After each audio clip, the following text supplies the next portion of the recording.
کہ آپسی رنجش، آپسی دشمنی کا خاتمہ ہو جاتا ہے۔ اس لیے نبی صلی اللہ علیہ وسلم نے بہت ساری حدیث کے اندر سلام کی فضیلت اور اہمیت کو اجاگر کیا، سلام کی فضیلت اور اہمیت کو بیان کیا، تاکہ ہمارے سماج میں اس کا رواج عام ہو جائے، اس کا پرچلن عام ہو جائے، ہم ایک دوسرے کو سلام دے کر کے اپنی بات کی سٹارٹنگ کرنے کی کوشش کریں۔ اور سلام کے بعد ہی ہمارے شریعت کے اندر کیا ہے؟ مصافحہ ہے، ایک دوسرے کے ہاتھ سے ہاتھ کو ملانا، مصافحہ۔ یہ الگ بات ہے کہ آپ ایک ہاتھ سے کریں گے، دو ہاتھ سے کریں گے، اس کو ابھی رکھیے نا ایک طرف، لیکن سلام کے بعد آپ جب مصافحہ کریں گے تو مصافحہ کے اندر بھی ایک تاثیر ہے، قوت ہے، طاقت ہے۔ وہ کیا ہے؟ آئیے موطا امام مالک کی موطا جو حدیث کی کتاب ہے، اس کتاب کے اندر حدیث نمبر 1682 1682 نمبر حدیث، نبی صلی اللہ علیہ وسلم نے فرمایا، مصافحہ کی فضیلت دیکھیے، تصافحوا یذهب الگل، اے صحابہ کرام مصافحہ کیا کرو، یذهب الگل، کینہ کپٹ دور ہو جاتا ہے۔ سلام کے بعد اگر مصافحہ کیا کرو گے، سلام کے بعد اگر ہاتھ سے ہاتھ ملایا کرو گے، یذهب الگل، دل کے اندر جو کینہ کپٹ ہے، دل کے اندر جو حسد ہے، دل کے اندر جو ایک نفرت پیدا ہو گئی ہے، اس نفرت کا خاتمہ ہو جائے گا۔ وَتَحَادَوْا تَحَابُّوا، اور اسی حدیث کے اندر ہے، آگے نبی صلی اللہ علیہ وسلم کا بیان ہے، وَتَحَادَوْا تَحَابُّوا، اور اے مومنو، اے مسلمانوں، آپس میں ایک دوسرے کو ہدیہ دیا کرو، آپس میں ایک دوسرے کو اپہار دیا کرو، گفٹ دیا کرو، آپس میں محبت میں اضافہ ہوگا۔ وَتَذْهَبُ الشَّحْنَةُ، اور دشمنی کا خاتمہ ہو جائے گا۔ یہ نبی صلی اللہ علیہ وسلم کا اصول ہمیں سکھایا نبی صلی اللہ علیہ وسلم نے۔ مصافحہ کیا کرو، ہاتھ سے ہاتھ جب ملے گا تو دل سے بھی دل ملے گا، دل کی جو رنجش ہے، دل کی جو دشمنی ہے، ان تمام چیزوں کا خاتمہ ہو جائے گا اگر آپ ہاتھ سے ہاتھ ملا لیے۔ اور اخوت و بھائی چارگی میں اضافہ کرنے کا ایک مادھیم اور ایک ذریعہ یا ایک عمل یہ کہہ لیجئے، آپس میں ایک دوسرے کو گفٹ دینا۔ یہ نہیں کہ بھاری بھرکم آپ قیمتی کوئی چیز گفٹ دے تبھی گفٹ ہے، چھوٹی سی کوئی چیز اگر آپ کی طاقت میں ہے تو وہی گفٹ ایک دوسرے کو دیا کریں موقع موقع پر۔ اس سے کیا ہوتا ہے؟ آپس میں دوستی پیدا ہوتی ہے، دشمنی کا خاتمہ ہوتا ہے۔ آپ ایک قلم آپ کسی کو دے دیے، آپ ایک کتاب خرید کر کے کسی کو دے دیے، آپ کوئی مٹھائی کچھ خرید کر کے آپ کسی کو دے دیے، یہ ہدیہ دینے سے بھی کیا ہوتا ہے؟ آپس میں دوستی اور محبت میں اضافہ ہوتا ہے۔ یہ بھی نبی صلی اللہ علیہ وسلم نے ہمیں سکھایا کہ اگر اخوت و بھائی چارگی کے ساتھ جیون بتانا چاہتے ہو تو ایک دوسرے کو ہدیہ بھی کیا کرو، اور ایک دوسرے اگر بیمار ہو تو ایک دوسرے کو دیکھنے کے لیے بھی جاؤ، بیمار پرسی کرنے کے لیے بھی جاؤ۔ ان تمام چیزوں سے کیا ہوتا ہے؟ آپسی جو تعلقات ہے وہ مضبوط ہوتا ہے، آپسی جو بندھن ہے وہ مضبوط ہوتا ہے۔ اور مسلمانوں کا جیون اسی طرح ہونا چاہیے، ایک دوسرے کے دشمن نہیں، ایک دوسرے کے غمخوار، ایک دوسرے کے مددگار، ایک دوسرے کے معاون، ہیلپر اور سہایک ہو کر کے اپنی زندگی کو آگے بڑھانا چاہیے۔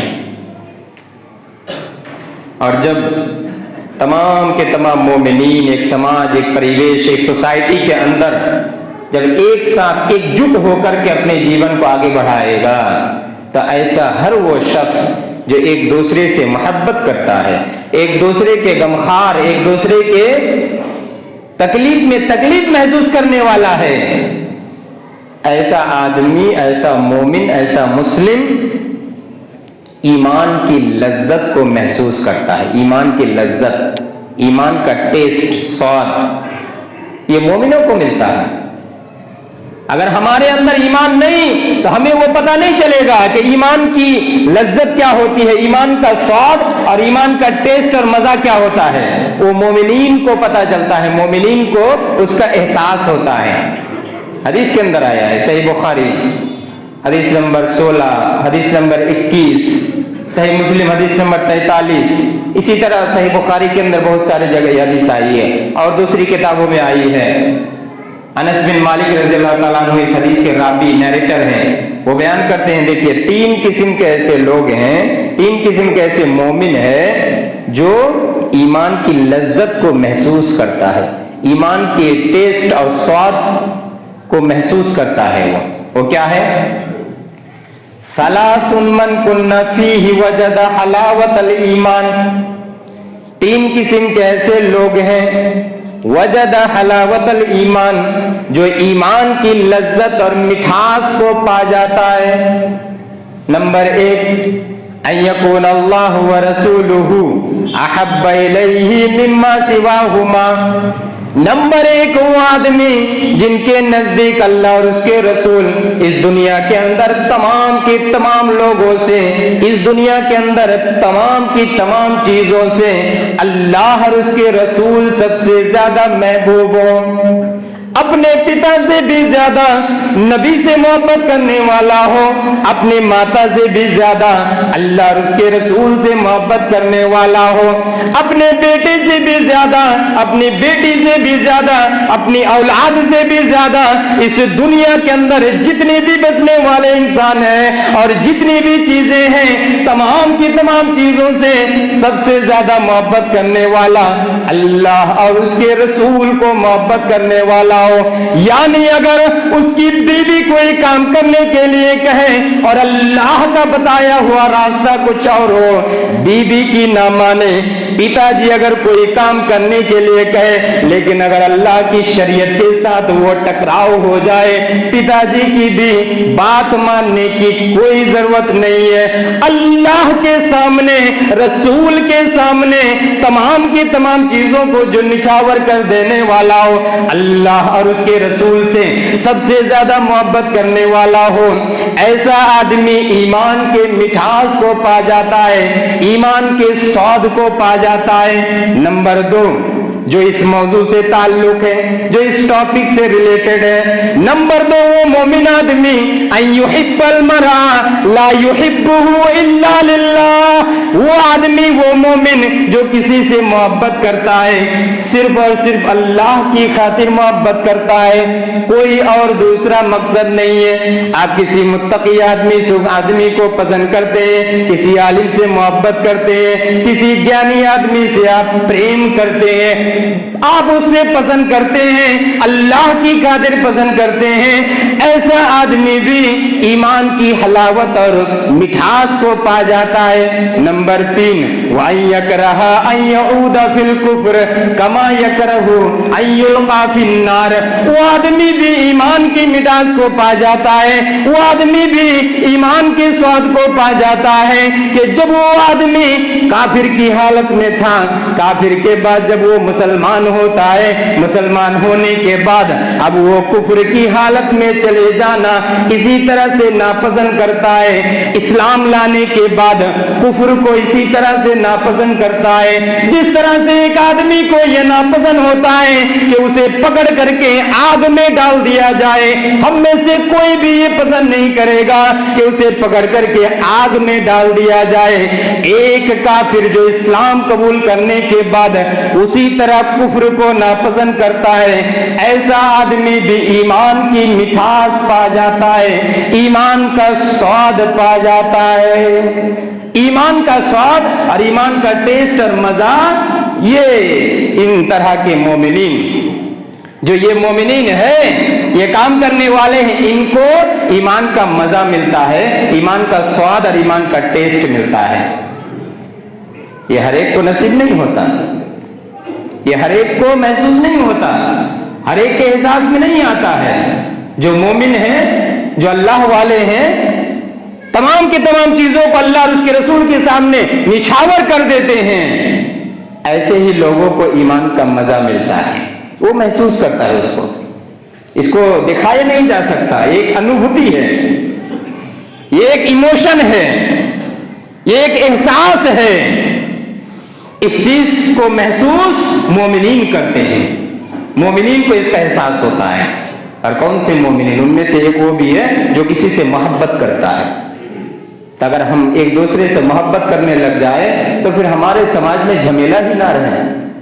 ایک دوسرے کے لیے غمخوار، ایک دوسرے کے لیے مر مٹنے کے لیے تیار ہو جائے، ایک دوسرے کی تکلیف میں تکلیف کو محسوس کرنے کے لیے تیار ہو جائے تو پھر کسی کو پریشانی اٹھانے کی ضرورت ہی نہیں پڑے گی.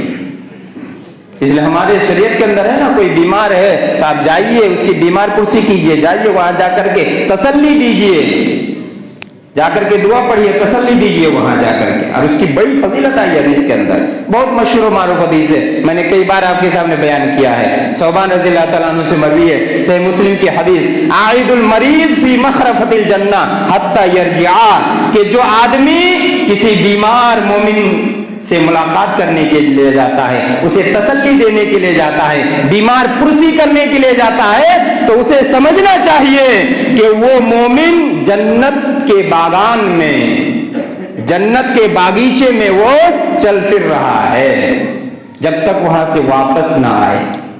اتنی بڑی فضیلت ہے کسی مومن کے بیمار ہونے پر اگر آپ اس کی بیمار پرسی کرنے کے لیے جائیں. لیکن ہم لوگ نہیں کرتے ہیں، ہمارے سماج کے اندر الٹا ہے. ہم نہیں جائیں گے گھر میں جا کر کے، وہاں جا کر کے تسلی نہیں دیں گے، وہاں جا کر کے ہم دعا نہیں دیں گے، لیکن ادھر ادھر آ کر کے بیٹھیں گے، دعا کیجئے وہ کیجئے. لیکن جو حدیث کے اندر ہے، بیمار ہے آپ جائیے، آپ کے بغل میں کوئی بیمار پڑا ہوا ہے آپ جائیے، ارے کچھ نہیں کر سکتے کم سے کم جا کر کے دو باتیں کیجئے، میٹھی باتیں، تسلی دیجئے، اس سے ہی دل بڑا ہو جاتا ہے. مریض کی مرض، بیمار آدمی کی بیماری میں کمی آ جاتی ہے اگر آپ تسلی دیں گے، آپ اگر اس کو انکریج کریں گے. اور اگر آپ کو اللہ تعالیٰ نے روپیہ پیسہ دیا، روپیہ پیسہ دے کر کے آپ اس کی مدد کرنے کی کوشش کیجیے، کچھ اور کر کے مدد کرنے کی کوشش کیجیے، دو میٹھی باتیں کر کے مدد کرنے کی کوشش کیجیے. یہ ہمارے سماج کا روپ ریکھا ہونا چاہیے، یہ ہمارے سماج کا روپ ریکھا، اور اس طرح سے ہمارے سماج کو گٹھت کرنی چاہیے کہ ہم ایک دوسرے کی تکلیف کو محسوس کریں.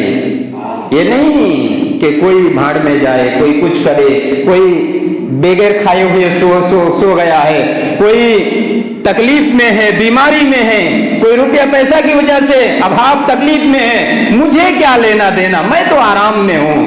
ایسا نہیں ہے. ایسا ہی اگر ہوتا، زکوٰۃ کا سسٹم شریعت کے اندر نہیں ہوتا، فطرہ کا سسٹم شریعت کے اندر نہیں ہوتا. اس لیے میرے بھائی دوستو، ان تمام چیزوں سے اشارہ ملتا ہے کہ ہم ایک دوسرے کے غم کو محسوس کریں، تب جا کر کے ہمارے درمیان آپسی بھائی چارگی، آپسی تعلقات، آپسی محبت پیدا ہوگی. دیکھیے نبی صلی اللہ علیہ وسلم کتنی تاکید کے ساتھ ایک دوسرے کی مدد کرنے کا حکم دیتے تھے. سفر کے اندر نبی صلی اللہ علیہ وسلم نے جب دیکھا کہ صحابہ اکرام میں سے کچھ صحابہ اکرام کے پاس سواری ہے زیادہ، کسی کے پاس ایک سے زائد سواری ہے، 2 ہے، 3 ہے، اور کسی کے پاس کچھ بھی نہیں ہے. جیسے مان لیجئے اگر اس دور میں اگر ہم اس کو سوچیں، کسی کے پاس 2 بائک ہیں، کسی کے پاس 2 کار ہیں، سفر میں اگر آپ ہیں، کسی کے پاس زیادہ ہے، سفر میں کھانا زیادہ ہے، اور کسی کے پاس کچھ بھی نہیں ہے، تو ہماری یہ ذمہ داری ہونی چاہیے کہ ہم تھوڑا سا کھانا اس کو دے دیں. ہماری ذمہ داری ہونی چاہیے کہ اگر ہمارے پاس زیادہ گاڑیاں ہیں تو کسی کو کبھی دے دے، اس کو کام میں لگ جائے کہ وہ بھی کچھ کام کر لے. ارے پورا کا پورا آپ نہیں دیتے ہیں، کبھی کبھار آپ چلانے کے لیے دے دیجئے. یہ اس حدیث سے پتہ چلتا ہے.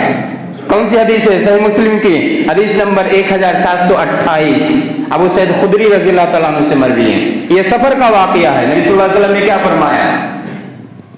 من کان معہ فضل ظہر فلیعود بہ علی من لا ظہر لہ.